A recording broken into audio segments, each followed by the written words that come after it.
नमस्कार, मैं रविंद्र कुमार। लोकसभा चुनाव 2024 के अंतर्गत हम उन मुद्दों को उठाते हैं जो खास होते हैं।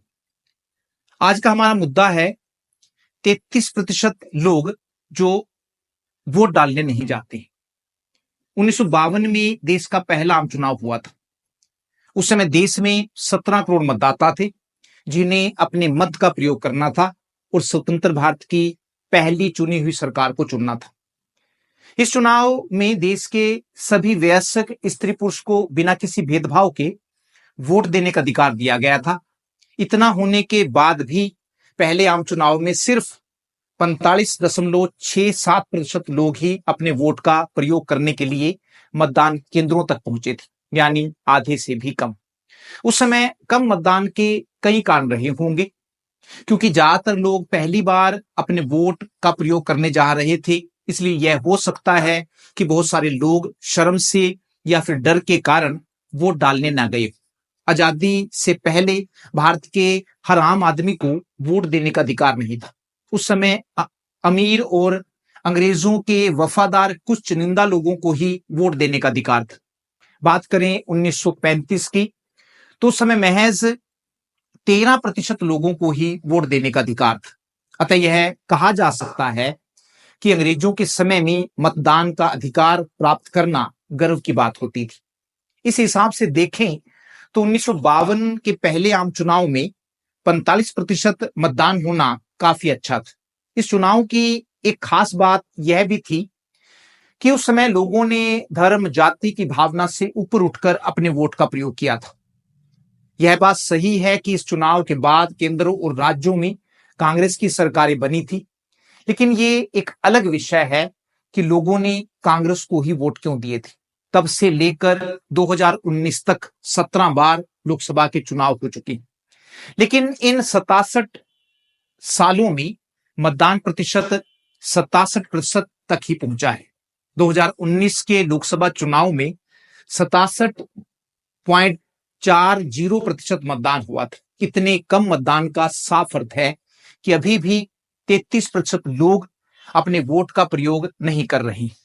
ये कौन लोग हैं? ये लोग वोट डालने क्यों नहीं जाते? इनके वोट न डालने के क्या प्रभाव पड़ते? इन लोगों को मतदान केंद्र तक कैसे लाया जाए? ये कुछ ऐसे प्रश्न हैं जिन पर जनता को भी सोचना होगा और चुनाव आयोग को भी सोचना होगा। भारत दुनिया का सबसे बड़ा लोकतांत्रिक देश है और चुनाव लोकतंत्र का उत्सव होता है। किसी उत्सव को उत्साहपूर्वक न मनाने से उसकी सार्थकता और उसका महत्व कम हो जाता है। यह बात चुनाव के बारे में भी कही जा सकती है। आज आजादी के 75 साल बाद भी लोग अपने वोट की कीमत नहीं समझ पाए और यही कारण है कि 33% लोग अपने वोट का प्रयोग नहीं करते। कुछ लोगों का कहना है कि मतदान को अनिवार्य कर दिया जाना चाहिए। कुछ देशों में ऐसा किया भी गया है, जैसे ऑस्ट्रेलिया में 1925 से अनिवार्य मतदान का नियम लागू है। वहां जिस दिन मतदान होता है उस दिन मतदाता को अपने वोट का प्रयोग करना होता है। वहां ऑनलाइन मतदान की भी सुविधा है। वहां यदि कोई मतदाता मतदान नहीं करता है तो उसे अनुपस्थित रहने का प्रमाण सहित कारण बताना होता है। लेकिन इतना होने के बाद भी ऑस्ट्रेलिया में 90% के आसपास ही मतदान होता है। अतः यह सोचना कि मतदान को अनिवार्य कर देने से मत प्रतिशत बढ़ जाएगा पूरी तरह से सही नहीं है। भारत में मतदान को अनिवार्य करने का अर्थ है लोगों से जबरदस्ती वोट डलवाना। जबरदस्ती करने से आप लोगों को मतदान केंद्र तक तो ले जाएंगे, लेकिन यह हो सकता है कि लोग अपने वोट को खराब करके चले जाएं। ऐसी स्थिति में परिणाम और भी भयानक हो सकते हैं। अतः मतदान को अनिवार्य करने से नहीं, बल्कि चुनाव के माहौल को बेहतर बनाकर मत प्रतिशत को बढ़ाने पर जोर दिया जाना चाहिए। ऐसा माहौल बनाया जाना चाहिए कि मतदाता खुद मतदान के लिए अपने घर से बाहर निकले। इसके लिए नेताओं को अपने आचरण में सुधार करना होगा।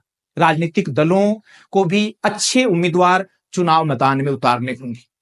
राजनीति में आदर्श स्थापित करना होगा। यदि किसी नेता पर भ्रष्टाचार का आरोप लगता है तो जब तक वह उसे उस भ्रष्टाचार से मुक्त नहीं हो जाता तब तक चुनाव लड़ने से उसे दूर रहना होगा। आज ज्यादातर मतदाताओं की यह धारणा बन गई है कि सभी दलों में भ्रष्टाचारी लोग भरे पड़े, इसलिए वे किसे वोट दें। लेकिन नेताओं को कोसने से काम नहीं चलेगा। यदि भ्रष्टाचार के आरोप लगने के बाद भी कोई नेता जीत जाता है तो उसको जितवाने वाला कौन है? यदि कोई नेता गलत है तो जनता उसको हरा क्यों नहीं देती है? उसकी जमानत जब्त क्यों नहीं करवा देती है? यदि जनता बार बार ऐसे लोगों को हरा देगी तो ये दोबारा चुनाव लड़ने की हिम्मत नहीं करेंगे। लेकिन ऐसा केवल तभी होगा जब सभी लोग अपने वोट का प्रयोग करने जाएंगे। यह सोचना गलत है कि मेरे एक वोट से क्या फर्क पड़ेगा। आपके वोट न देने से ही राजनीति में गलत लोग भर गए। 5 सालों तक नेताओं को कोसने से बढ़िया है कि आप मतदान वाले दिन पूरी जिम्मेदारी से अपने मतदान को अपने मतदान का या अपने वोट का प्रयोग करने के लिए मतदान केंद्र पर जाएं। आज यदि मतदान को अनिवार्य करने की बात की जा रही है तो यह इस बात को बताता है कि भारत में मतदाता अपनी जिम्मेदारी के प्रति जागरूक नहीं। इसका कारण यह भी है कि भारत में मतदान केवल एक कर्तव्य है, इसमें किसी प्रकार की बाध्यता नहीं। लेकिन जिस व्यवस्था में आप सांस ले रहे हैं उस व्यवस्था की मजबूती के लिए अपनी भूमिका को न निभाना भी गलत है। मतदान को अनिवार्य बनाने का अर्थ है कि जिस दिन चुनाव होगा उस दिन मतदाता को मतदान केंद्र पर उपस्थित होना होगा और अपने वोट का प्रयोग करना होगा। दुनिया के 33 देशों में अनिवार्य मतदान का नियम है। कुछ देशों में तो मतदान न करने पर सजा का भी प्रावधान है। सिंगापुर में अगर कोई व्यक्ति अपने वोट का प्रयोग नहीं करता है तो उसके मतदान का अधिकार छीन लिया जाता है। ब्राजील में मतदान न करने पर पासपोर्ट जब्त कर लिया जाता है। कुछ देश ऐसे भी हैं जहां मतदान न करने पर जुर्माने का भी प्रावधान है। भारत में भी कुछ लोग मतदान को अनिवार्य बनाने की बात करते हैं। इन लोगों का कहना है कि यदि मतदान को जरूरी कर दिया जाए तो इससे मतदान का प्रतिशत बढ़ेगा। लेकिन कुछ लोग इस बारे में सहमत नहीं। उनका कहना है कि भारत में वे परिस्थितियां नहीं है जो दूसरे देशों में। यहाँ लोगों की कुछ अलग ही मजबूरियां हैं। यहाँ दिहाड़ी वाले मजदूर हैं, बहुत सारे प्रवासी मजदूर हैं जो दूसरे राज्यों में जाकर काम करते हैं। किसी दिहाड़ी वाले मजदूर के लिए वोट डालना उतना जरूरी नहीं है जितना कि अपना पेट पालने के लिए मजदूरी करना। यदि मतदान न करने पर उस पर 100 रुपए का जुर्माना लगा दिया जाएगा तो किसी भी सूरत में इस बात को स्वीकार नहीं किया जाएगा। इसी प्रकार बहुत सारे प्रवासी मजदूर हैं जो काम के कारण दूसरे राज्यों में चले गए। प्रश्न यह पैदा होता है कि चुनाव वाले दिन ये लोग कहां पर अपना वोट डालेंगे।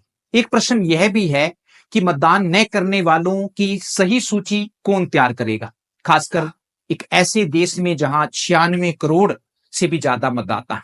एक प्रश्न यह भी उठता है कि जो लोग मतदान नहीं करेंगे उनके मामले कौन सुनेगा? क्या ऐसे मामलों को अदालतें सुनेंगी?